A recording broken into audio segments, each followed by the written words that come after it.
పాదాభివందనాలు. తెలంగాణ తెచ్చుకుందే నిధుల ద్వారా తెచ్చుకున్నాం. కానీ ఈ కాంగ్రెస్ ప్రభుత్వం వచ్చిన తర్వాత రైతులకు నీళ్లు రాకపోయే, తర్వాత విద్యార్థులకు నియామకాలు రాకపోయే, నిధులు ఎట్టిపోతున్నాయో ఆ దేవుడికే తెలియాలి. ఇప్పుడు పోలీస్ అభ్యర్థులలో చెప్తున్న ఒక స్టోరీ, నారాయణపేటకు చెందిన రమేష్ అనే స్టోరీ. ఇది మరలా ఒకసారి చెప్తున్నాను నేను, వినండి. మే నెలలో జూన్ నెలలో తొలకరి జల్లులు పడ్డాయి. తొలకరి జల్లులు పడ్డ తర్వాత ఆయన మన ఇంటి దగ్గర ఉన్న వాళ్ళు కౌలుకి రైతు డబ్బులు చెల్లించాలి కదా. ఆ డబ్బులు చెల్లించడం కోసం తన భార్య మెడలో ఉన్న బంగారు తాడిని బ్యాంకులో తాకట్టు పెట్టి ఆ డబ్బులు తీసుకువచ్చి కొన్ని భూమి తీసుకున్న వ్యక్తికి కట్టి మిగిలిన డబ్బులు విత్తనాలకి దాచుకున్నాడు అనమాట. ఆ దాచుకున్న డబ్బులు ఏం చేసిందంటే జూన్ 2వ తారీఖు 19,000 పోస్టులతో నోటిఫికేషన్ రాబోతుందని సివి ఆనంద్ గారు ఆర్థిక శాఖకు ఆమోదం పొందిందని చెప్పారు. అది చూసిన ఆ తండ్రి ఆ డబ్బులు కొడుక్కి ఇచ్చి హైదరాబాద్ తోలితే కరెక్ట్గా హాస్టల్ ఫీజు, కోచింగ్ ఫీజు అన్ని డబ్బులు అయిపోయిన తర్వాత 5,000 పోస్టులకు మాత్రమే ఆర్థిక శాఖ ఆమోదం తెలియదని చావు కబురు చల్లగా చెప్పినప్పుడు ఆ కొడుకు మాకు ఫోన్ చేసి, అన్నా ఇంటి దగ్గర నాన్నకి విత్తనాల డబ్బులు తీసుకొని కోచింగ్కి వచ్చిన కన్న తల్లి ఏమో బంగారు తాడు ప్లేస్లో పసుపు తాడు కట్టుకొని నిలబడింది, వీడేమో 5,000 పోస్టులు వేస్తా అంటున్నాడు, నా కులానికి ఒక్క పోస్ట్ వస్తుందని చెప్పితే దానికి సమాధానం ఏమని చెప్పాలి? తెలంగాణలో ఎవరిని అడగాలి? ఆ సమాధానం ఎవరిని అడగాలి? ఆ పిల్లగాడి యొక్క గొంతు ఎంత? రేవంత్ రెడ్డి కాదు, 5,000 పోస్టులు నువ్వు ఎలా పంచుతావన్నావో నేను ఇక్కడి నుంచి చెప్తున్నా, వినండి మీరు. సరూర్ నగర్ స్టేడియం నుంచి నువ్వు ఎల్బీ నగర్ స్టేడియంలో అయితే 5,000 నియామక పత్రాలు ఇస్తున్నా, తలలు లెక్క పెట్టుకుంటున్నావు కదా. ఇదే మా పోలీస్ అభ్యర్థులతో ఛాలెంజ్ చేస్తున్నా, 5,000 పోస్టుల్ని నువ్వు రోస్టర్ విధానంలో SC, ST, EWS, BCA, BCD, ఈ NCC quota, CPP quota, MSP quota, sports quota, ex service అని కోట, ఓంగాట కోటకి 15 రకాల కోటాలకి నువ్వు ఎలా పంచుతావో మా అందరికీ కూడా చూపెట్టు. 5,000 పోస్టుల్లో 3,000 పోస్టులు సిటీ సరౌండింగ్ లో పోతే 2,000 పోస్టులు 29 జిల్లాలకు వస్తే మిగిలిన 1,400 పోస్టులు 33% మహిళల బొంగ 1,400 పోస్టులు 29 జిల్లాలకు 14 కేటగిరీలకి పంచు. నువ్వు పంచే ధైర్యం ఉందా? నీకు గుండె ధైర్యం లేకనే ఇన్ని రోజులకు 5,000 పోస్టులకి నువ్వు నోటిఫికేషన్ ఇవ్వలేకపోయినావు. అదే ఇచ్చే ధైర్యం ఉందా? ఒక్క కులంలో ఒక్క పోస్టు కూడా రాకుంటే నువ్వెందుకయ్యా పోస్టులు నువ్వెందుకు ఇస్తున్నావు? అలాగే జీవన్ నెంబర్ 40 రద్దు చేస్తా అని నల్లగొండ, మహబూబ్ నగర్, ఖమ్మం, వరంగల్, కరీంనగర్ జిల్లాలలో 48 సీట్లు వస్తే తల్లి పాలు రొమ్ము గుద్దినట్టు నువ్వు ఆ జీవన్ రద్దు చేయకుండా నీ పార్టీ కార్యకర్తల కన్నా నీ జీవన్ నెంబర్ 40 బాధ్యతల్ని రోడ్ల వెంబడి తిప్పావు కదా. ఆ రద్దు చేయకుండా జీవన్ నెంబర్ 40 రద్దు చేయకుండా దాని మీద క్యాబినెట్ సబ్ కమిటీ వేసి ఆ కమిటీ రిపోర్ట్ లేకుండా ఇంతవరకు ఇవ్వకులే. ఆ కమిటీ రిపోర్ట్ ఇవ్వకుండా టీజీఎస్పీ పోస్టులను రిలీజ్ చేసినట్లయితే దాని మీద కోర్టులో కేసేస్తుందని తెలుసుకొని ఈ తెలంగాణ ఉమ్మడి ఆంధ్రప్రదేశ్ వచ్చిన చరిత్రలో టీజీఎస్పీ పోస్టులు లేకుండా నోటిఫికేషన్ ఇచ్చిన చరిత్రలో రేవంత్ రెడ్డి గారు ఒక్కడే మిగిలిపోయిండు. ఇన్ని అవాస్తవాలు జరుగుతున్నాయి. అదే జీవన్ నెంబర్ 46 మీద హైకోర్టులో కేసు నడుస్తున్నప్పుడు రాకేష్ రెడ్డి అన్న మా అందరి దగ్గరకు వచ్చి ఆ రోజు ముఖాల మీద కూర్చొని ఏడుస్తున్న సమయంలో మేము ఓట్లేసిన ఏ నాయకుడు రాలే, మేము ఓటేయని రాకేష్ రెడ్డి అన్న వచ్చే మా కన్నీళ్లు దూర్చాడు. ఇక్కడున్న పోలీస్ అభ్యర్థులందరికీ అది గుర్తుపెట్టుకోవాలి. ఆ రోజు కేటీఆర్ సార్ గారు మాకు ఫోన్ చేసి, బిడ్డ మేము ఆ రోజు తప్పు జరిగింది మా వల్ల తెలుసుకోలేక దాని తర్వాత ఆ కేసుని కూడా సుప్రీంకోర్టు వరకు సార్ తీసుకెళ్లి మనకు సహకరిస్తున్నాడు. అలాగే జీవో నెంబర్ 31 ఏజ్ రిలాక్సేషన్, ఇది ఎంత అన్యాయమో చెప్తా. కేసీఆర్ గారు 2022లో పోలీస్ నోటిఫికేషన్ ఇచ్చినప్పుడు 2010 కరోనా టైము, అంతకన్నా ముందు 2 సంవత్సరాలు లాస్ అయిందని జీవో నెంబర్ 48 జీవో 60 తీసుకొచ్చి 27 సంవత్సరాలు ఉన్న ఏజ్ని 32 సంవత్సరాలుగా పెంచాడు.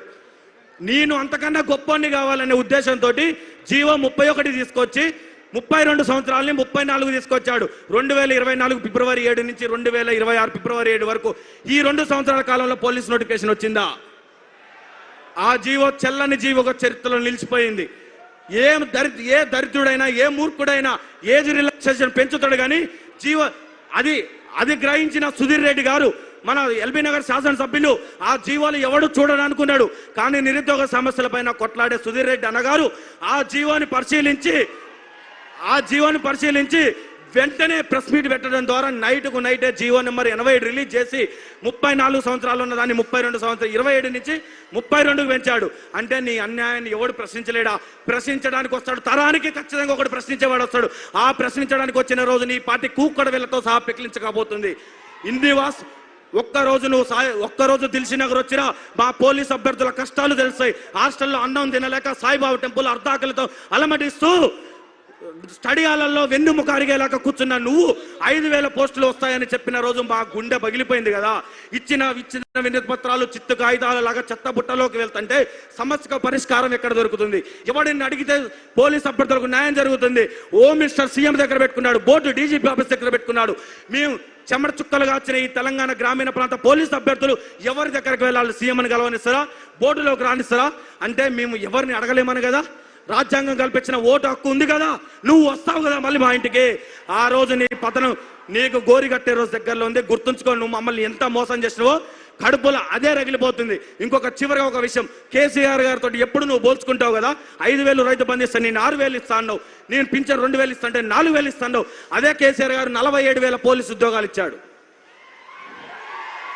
ఇది వాస్తవమా కాదా? పోలీస్ అభ్యర్థులందరూ చప్పట్లు కొట్టి చెప్పాలి. 2022 పోలీస్ నోటిఫికేషన్ లో 18,000 పోస్టులతో నోటిఫికేషన్ ఇచ్చినప్పుడు నేను అంతకన్నా గొప్పవాడు కావాలి అనుకుంటే 20,000 పోస్టులతో నోటిఫికేషన్ ఇవ్వాలి. కానీ 5,000 పోస్టులతో నోటిఫికేషన్ ఇస్తే మాటల్లో కాదు, రేవంత్ రెడ్డి గారు చేతుల్లో చెప్పాలి. 18 మంది అమరవీరులు జరిగారు. ఇదే ఇంకొక విషయం, జీవో నెంబర్ 46 కేసు హైకోర్టులో జరుగుతుంది. మేమందరం హైకోర్టుకి ఆటోలో వెళ్తుంటే కోర్టులో కేసు వేసిన వాళ్ళ నాన్న మా అమ్మటి రోజు తిరిగే విద్యార్థి రోజు ఫోన్ చేసి వాళ్ళ నాన్న కేసు ఏమైంది చిన్న మావాడు ఊకే భయపడుతుండే ఇంట్లో అని అడిగితే, కోర్టుకు పోయే క్షణం వల్ల వాళ్ళ నాన్న ఫోన్ చేస్తే, అన్నా నా కొడుకు చచ్చిపోయిండు దినానికి రమ్మని నా తండ్రి చెప్పినప్పుడు గుండెలు రోజు ఇచ్చినాయి కదా ఇక్కడ ఉన్న వాళ్ళే.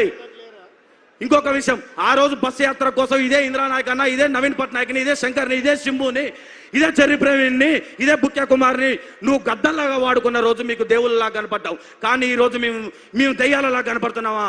మా యొక్క రక్త చెమట చుక్కలతోటి మీకు కాన్వాయ్ లేని రోజు, మీరు తిరిగిన రోజు మేమేమో ఏం బాధలు పడాలి? ఒక్కరోజు నువ్వు రా,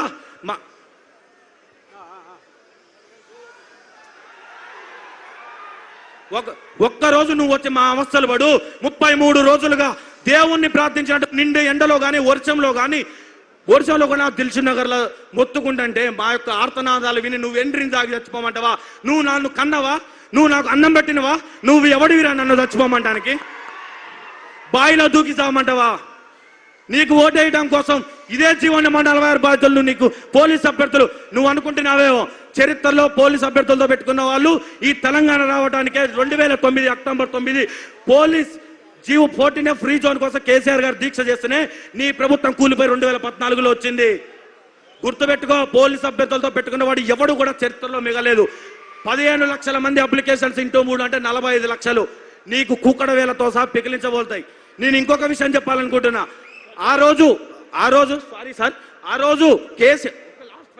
రోజు కేసీఆర్ సార్ గారు గెలవాలి, కిందన్న ఎమ్మెల్యే మీద అవినీతి, కేసీఆర్ సార్ గెలుస్తలే అని కిందన్న ఎమ్మెల్యే ఒక్క ఎమ్మెల్యే ఓడిపోతే ఏం కాదని అనుకున్నారు. కానీ ఈ రోజు రేవంత్ రెడ్డి గారు ఏమంటారు? రేవంత్ రెడ్డిని ఓడగొట్టాలని, కాంగ్రెస్ ఎమ్మెల్యేని ఓడగొట్టాలని నిర్ణయించుకున్నారు. అంటే కాంగ్రెస్ ఎమ్మెల్యేని ఓడగొడితే రేవంత్ రెడ్డి పత్త లేకుండా పోతారని నిర్ణయించుకున్నారు. అసలు నీకు ఎవడు సలహాలు ఇస్తున్నావు కానీ వాడు మాత్రం నీ మీద ఏదో పగ పెంచుకొని ఉన్నాడు. జై తెలంగాణ. థ్యాంక్ యూ తమ్ముడు. ఇప్పుడు దయచేసి మిత్రులకందరికీ విజ్ఞప్తి, బయట ఇక్కడ నుంచి గేటు వరకు, గేటు బయట కూడా దాదాపు ఒక 10,000 మంది జనాభా ఉన్నారు.